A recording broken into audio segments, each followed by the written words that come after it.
কীর্তনে আসার উদ্দেশ্য ছিল, আর আসা হলো না। ওখান থেকে ফিরে স্বামীর বাড়ির খবর দিয়া নিল। ওখান থেকে বলছে আমরা চলে যাই। বলছি কীর্তনের জমিনে না, ওনার শেষ দেখাটা দেখে আসি, আর তো জীবনে দেখা হবে না। যেদিন বব পারের যাত্রী হয়ে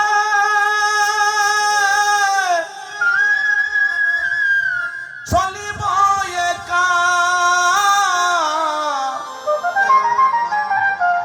বব পারের যাত্রী হয়ে আমি চলিব একা। ওরে আর কি হবে আসা যাওয়া, হবে না আর দেখা। আমার আর কি হবে আসা যাওয়া, বিনা দেখা।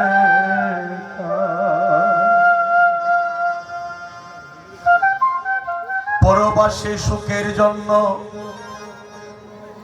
আমি বেঁধেছিলাম গোর, বিদায় বেলা ছেয়ে দেখি আমার কেহ নাই আপন। পরবাসে সুখের জন্য আমি বেঁধেছিলাম বিদায় বেলা ছেয়ে দেখি আমার কেহ নাই আপন। কত বাস্তব প্র্যাকটিক্যাল প্রমাণ এই আমাদের কাছে আছে।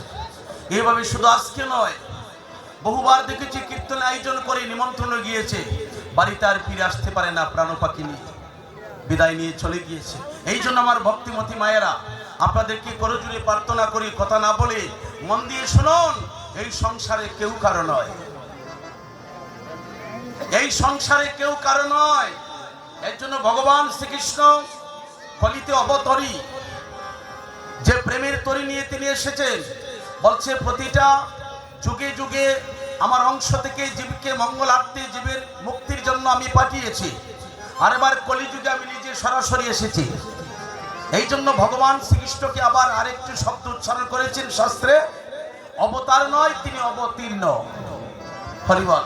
অর্থাৎ ভগবান সাকার রূপে এসেছে, যতবার এসেছেন তিনি জীবের জন্য একটা কিছু করে গিয়েছে। এবার তিনি সরাসরি এসেছে হরিনাম নিয়ে। জীবের কোনো গতি নাই।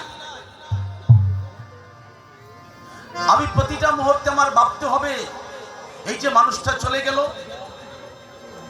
আমরা কি কেউ জানতাম যে এই কীর্তন শুরু হওয়ার সাথে সাথে ঠিক কীর্তনের দিন দুপুরবেলা তার প্রাণ পাখি চলে যাবে? আমরা তো কেউ জানতাম না। এই জন্য আমার চিন্তা আমি করছি, আমি এখন আছি, আমি একটু পরে থাকবো কিনা জানি না। আজ আমার প্রাণ আছে, কীর্তন শুনতে আসছি, আমি কাল বলে কাজটা রেখে দিব না। যদি কাল বলে কাজটা রেখে দেই, আমি কাল সকালে থাকবো কিনা জানি না। আমার যা করার আজই করে নিতে হবে। এই জন্য মানুষ ঘন্টার পর ঘন্টা হরিনামে কাঁদে বসে। কেননা আমার সময় তো চলে গেল, আমার জীবনের হিসাব থেকে একটা সেকেন্ড যদি চলে যায়, ওই সময়টা আর কোনোদিন ফিরে আসবে না। তাই মধ্যাহ্ন সময়ে উপস্থিত সাধুগুরু বৈষ্ণব, আমি যে লীলা শুরু করেছি তার নাম আমরা জানি সুবল মিলন। তো সুবল মিলন নয়, সুবলের সাথে ওই দিনের ভিতরে কোনো সময় মিলন হয় না। তাহলে এই লীলার নাম কেন সুবল মিলন? আমরা অনেকে বাড়িতে গিয়া বলি যে এখন কোন পালা শুনে আসছো, এইটা অনেকে বলে। অনেকে রাস্তা দিয়ে হেঁটে আসলে জিজ্ঞেস করে, দাদা আপনি এখন কোন পালা গাইবেন? আচ্ছা বলুন তো, এই হরিনাম সংকীর্তনের ভিতরে কোনো পালা আছে? কোনো পালা নাই। পালা তো আপনার আমার জীবনে পালা।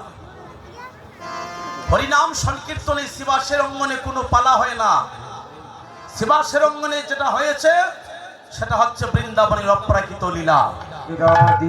লীলা সাধন করতে আসছেন ভক্তরা। পালা মানুষের জীবনে একটি হলো আসার পালা, আর একটি হলো যাবার পালা। আসার পালা আমাদের শেষ, এখন কোন পালা? যাবার পালা।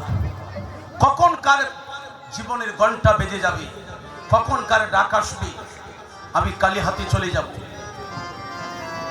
হও না কেন যত বড় রাজা জমিদার, 2 ঘন্টার বেশি দালানের ভিতরে রাখিবে না আর।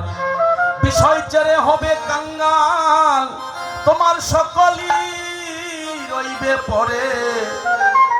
সুন্দর এই পৃথিবী একদিন ছেড়ে যেতেই হবে।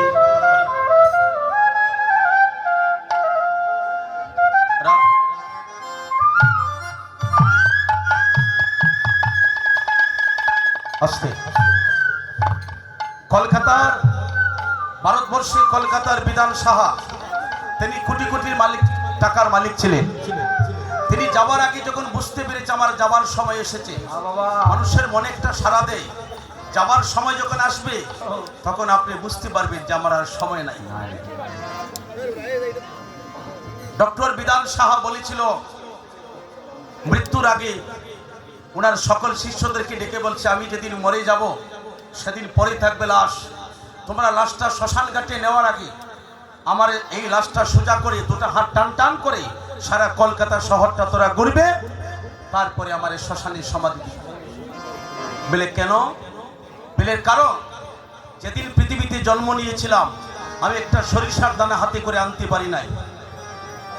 আমি আসার পরে আমার 5 তলা 10 তলা বাড়ি হয়েছে, বাজারও গাড়ি আছে, বড় বড় সুপার মার্কেট আছে, কত টাকা ব্যাংক আছে তাও নিজেও জানি না। আমার ছেলে মেয়ে বড় ইঞ্জিনিয়ার, আমি ডাক্তার। তবে আমি যাবার সময় এই কথাটা বলে যাই, আমার প্রাণ পাখি যেদিন চলে যাবে আমার এই মৃতদেহটাকে সোজা করে 2টা হাত টান টান করে তারা সারা কলকাতা শহর ঘুরবে, তারপরে আমার এই শ্মশানে নিবে। বলে কেন? বলে তার কারণ হলো এই জগতের মানুষ, এই কলকাতা শহরের মানুষ দেখবে যে ডক্টর বিধান সাহা কোটি কোটি মিলিয়ন মিলিয়ন টাকার মালিক হওয়া সত্ত্বেও তিনি যাবার সময় খালি হাতে বিদায় নিয়ে চলে, ওনার হাতে কিছু নাই। যখন মানুষ দেখবে আমি খালি হাতে চলে গেলাম, কোটি কোটি টাকার মালিক ছিলাম, যাবার সময় আমার হাতে কিছু নাই, মানুষ কোনোদিন সুখের আদি সাহায্যে জীবনকে এই দলের কাছে প্রবাহিত করে দিবে না। তখন সে বুঝতে পারবে যেটা মিথ্যাময় সংসারে যা কিছু অর্জন করেছি সব পড়ে থাকবে, যাবার সময় আমি খালি হাতে বিদায় নিয়ে চলে যাব। হরে কৃষ্ণ সতীজন, তাহলে এই জন্য সময় থাকতে কৃষ্ণ ভজনে যেতে হয়। আমরা তো সর্বদাই কাঁদি, এমন কোনো মানুষ আছে যে বলবে যে আমি জন্মের পর থেকে এখন পর্যন্ত একদিনও কাঁদি নাই? 1 সেকেন্ডের জন্য তার চোখের জল পড়ছে। আর এমন মানুষ আছে সংসার জন্য কাঁদতে কাঁদতে, সংসারকে সুন্দর করতে তার মাথার কালোকে সাদা করে দিয়েছে, ছেলে মেয়ের বাসস্থান নির্মাণ করতে চোখের জল পড়ছে আর বাজারে রিক্সা চালাচ্ছে। এরকম আছে না বাবা? তাহলে এই কাজটা কার জন্য কাঁদলায়? স্ত্রী মরে গেলে স্বামী কাঁদে, পুত্র কাঁদে, মা হারা হলে, পিতা হারা হলে পুত্র কাঁদে, ভাই মরে গেল আমরা কাঁদি, স্ত্রী হারাইলে কাঁদি, পুত্র হারালে কাঁদি, পিতা হারাইলে কাঁদি। কিন্তু এই কাঁদা তো স্বার্থের কাঁদা, আমার গোবিন্দের জন্য, ঈশ্বরের জন্য। তোমার চোখে কদিন জল পড়ছে সেটা ঈশ্বর দেখবে। এখন ভেবে দেখুন তোমার কথাটা আমি বলি মনে পড়ে কিনা, বা এরকম জীবনে হয় কিনা। আমি পরার মঞ্জু গাতে গিয়া রে ওরে ওরে, জীবনে ফেলেছি কত চোখের জল, এখন হিসাবে আমি লাইয়া দেখি রে,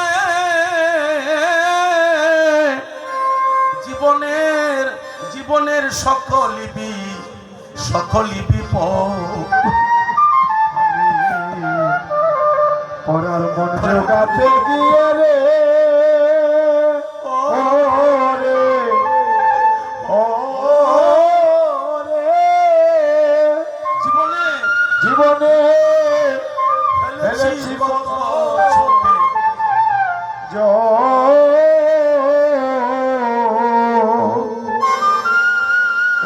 হিসাবে মিলাইয়া দেখি রে জীবনে সকল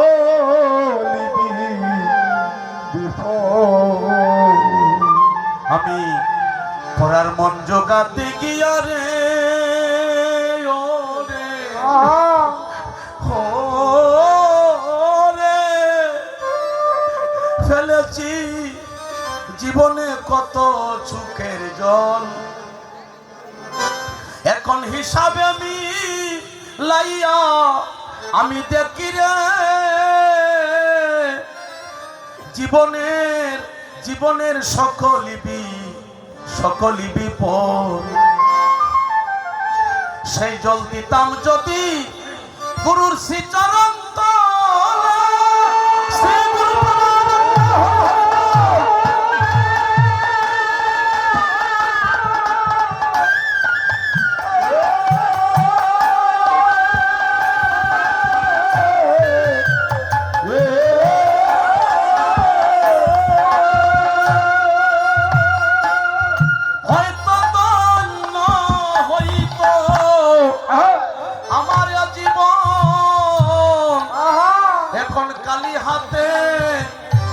হাতে দিন